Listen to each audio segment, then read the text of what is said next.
오늘 우리에게 주시는 말씀은 에베소서 3장 14절에서 21절까지의 말씀입니다. 오늘 본문은 바울이 성도들의 영적 성장을 위하여 드린 기도입니다.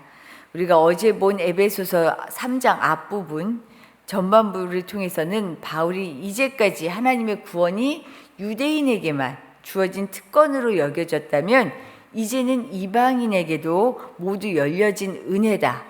구원의 은혜가 이방인에게까지 모두 열려져 있다라는 것을 말하며 자신이 바로 이 이방인의 구원을 위해서 부르심을 받았다라고 이야기했어요.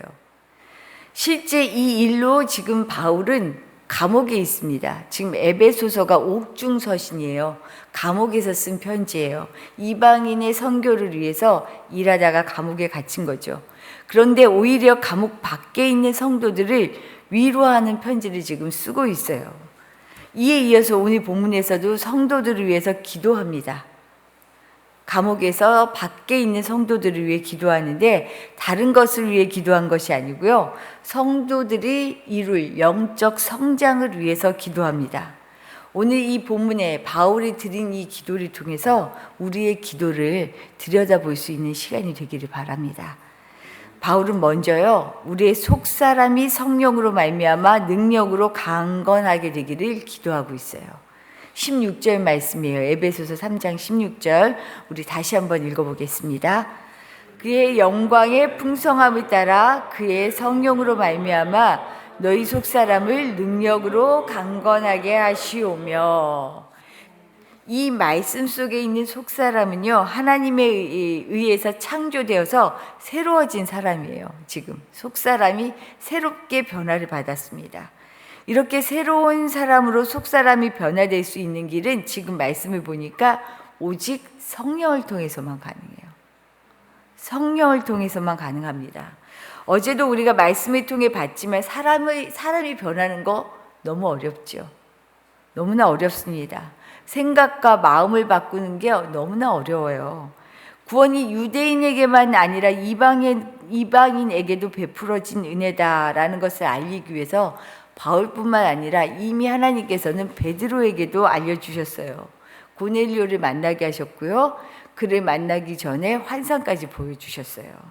그래서 알게 되었죠. 베드로는 우연이 아니구나.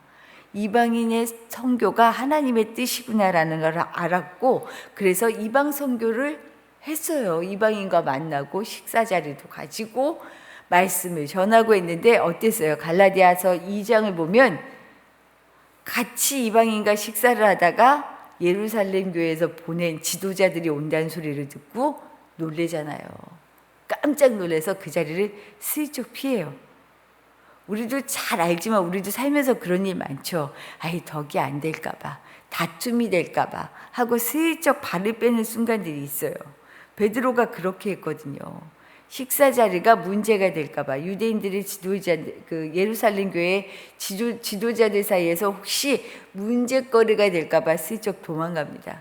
이 일을 가지고 바울이 책망했거든요. 사도로 보면 베드로를 아주 위예요, 위. 예수님하고 직접 움직였던 제자였기 때문에. 그것도 수제자였잖아요. 그랬던 베드로도요, 눈치를 봐요. 분명히 이방인의 구원이 하나님의 뜻이라는 것을 알고 있었고 그 일을 하면서도요, 옆에 사람들의 반응들 무시할 수가 없는 거예요. 너무 완강했고 너무 확고했기 때문에. 우리도 그럴 때 너무 많잖아요. 이게 분명히 맞아 하면서도요, 옆에 눈치를 보지 않을 수 없는. 그게 세상에서는 세상살이 이치에 또 따라서 발맞춰 가야 하는 부분이 있기 때문에 그렇게 되는 거죠. 사람이 변하는 것, 사실 나 혼자 마음을 먹는다고 변해지는 게 아니에요. 가지고 있는 한계들, 상황들 여러 가지를 돌아보게 되거든요. 그러니까 쉽게 움직이고 용기 내기가 어려운 거죠. 사람의 변화는 즉 좀 더 구체적으로 말하면 사람의 마음과 용기 있는 행동의 변화는요, 성령의 도우심이 없으면 그래서 할 수가 없어요. 성령님이 철저하게 도와주셔야 해요. 그런데 바울에게 이런 경험이 있었단 말이죠. 그래서 바울은 스스로가 성령의 인도하심으로 고난에도 불구하고 고난인 것을 알면서도 생명을 내걸고 고난 속으로 뛰어들었어요. 자기가 성령의 인도하심으로 이런 일을 했기 때문에 지금 성도들의 이런 삶을 위해 기도하는 거예요. 같이. 아니, 하나님의 뜻을 따라 꺾이지 말고 영적인 성장을 이루어야 한다라고 지금 기도하는 거죠. 성령의 도우심으로 우리의 속사람, 다른 말로 하면 마음속이 더 깊어지고 강건해지도록 지금 기도하고 있는 것입니다. 그런데 잘 보자고요. 바울의 기도는요, 단순히 이례적인 변화를 얘기하지 않아요. 우리가 착각할 때가 있어요. 한번 주님을 만났던 그 경험, 그게 평생 가는 건 줄 알아요. 이례적으로 한번 변하면 끝까지 가는 건 줄 알아요. 그런데 거듭난 사람은요, 영적으로 다시 태어난 게 맞아요. 맞죠? 그러나 지금 바울의 기도처럼요, 거듭남은 이례적인 일로 그치지 않습니다. 거듭난 사람으로 성장해 가야 해요. 이것은 속사람이 강건해지는 것을 말합니다. 마치 아기가 태어났다고 온전한 사람의 일을 다 할 수 있는 거 아니잖아요. 그렇죠? 신체적으로도 커야 하고요. 그 인격도 자라야 온전한 사람의 일을 할 수 있어요. 마찬가지입니다.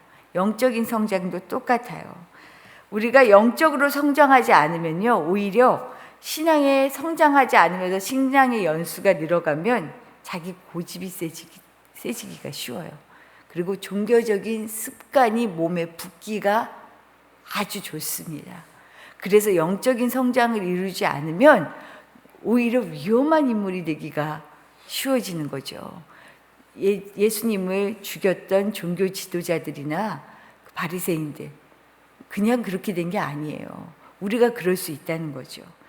나이를 먹는 만큼 영적인 성숙을 이루며 살아가기를 기대하고 기도하셔야 하는 이유가 여기에 있습니다. 바울처럼요, 우리가 성령님으로 말미암아 능력으로 강건하게 되기를 기도하는 한 날 되시기를 바랍니다. 두 번째로 바울은요, 믿음으로 말미암아 그리스도께서 우리의 마음에 머무를 수 있도록 기도하고 있어요. 17절 상반절 말씀입니다. 우리 17절 상반절 말씀 한번 같이 읽어볼게요. 믿음으로 말미암아 그리스도께서 너희 마음에 계시게 하시옵고. 예수님이 우리 마음에 늘 계신 거 맞나요?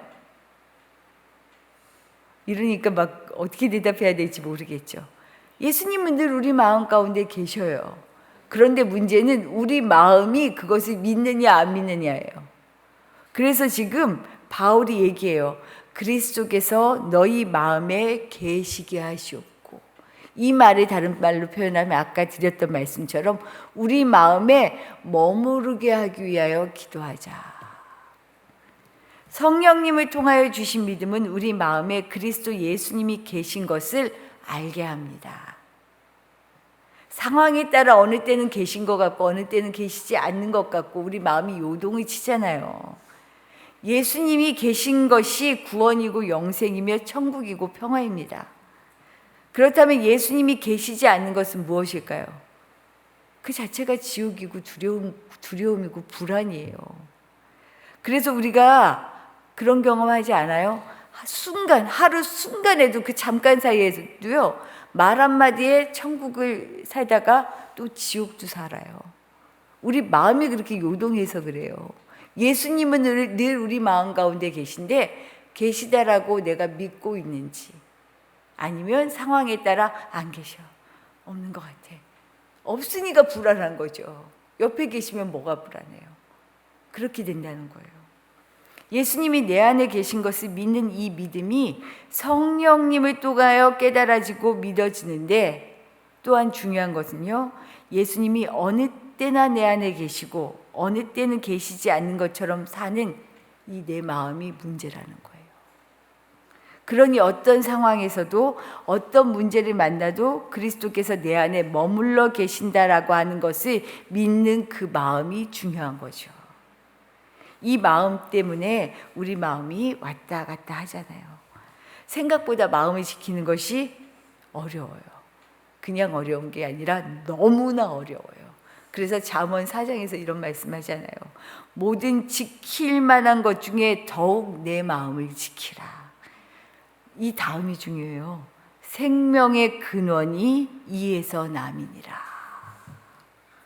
마음을 지키느냐 못 지키느냐에 따라서요, 생명으로 살아가느냐 그렇지 않느냐가 결정된다는 거죠. 그러니 주님이 내 마음 가운데 항상 머무를 수 있기를 구해야 하는 거죠. 바울처럼. 오늘도 이런 간구하시기를 바랍니다. 마지막으로요, 바울은 우리가 사랑 가운데서 뿌리가 박히고 터가 굳어지기를 기도하고 있어요. 이렇게 예수님이 내 안에 계시면 예수님의 십자가 사랑을 알게 되어 있습니다. 그리고 그 사랑으로 뿌리가 박히고 터가 굳어져서 흔들림 없는 삶을 살게 된다는 거죠. 이것이 17절 후반절부터 나와요. 읽어볼게요. 너희가 사랑 가운데서 뿌리가 박히고 터가 굳어져서, 이렇게 사랑으로 뿌리가 내리고 터가 굳어진 사람은요, 19절의 말씀처럼 그리스도 사랑의 너비와 길이와 높이와 깊이가 어떠한지를 알게 된다라고 말하고 있어요. 하나님의 사랑이 어떤 사랑이죠? 우리를 자녀 삼으시고 독생자 아들을 십자가에 내어주신 사랑이잖아요. 이보다 더한 사랑이 어디 있어요? 죄인인 우리를 구원하시려고 친히 모든 것을 내려놓고 십자가를 지신 사랑이잖아요. 그 희생의 사랑, 그야말로 측량할 수 없는 어마어마한 사랑이에요. 이런 풍성한 사랑으로 충만한 사람은 그 사랑의 은혜를 알고 갚으며 살게 되어 있습니다. 그 사랑을 나누며 사는 것이 우리의 사명이라는 것을 알게 되어 있어요.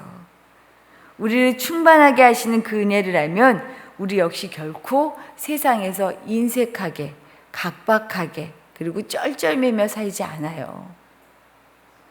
이 큰 사랑이 지금 내 안에 있는데 내가 어떻게 이 큰 사랑을 드러내지 않고 살 수 있겠어요? 오늘 이 하늘아버지의 풍성한 사랑을 깨달아 알고 누리며 살아갈 수 있기를 기도하시기 바랍니다.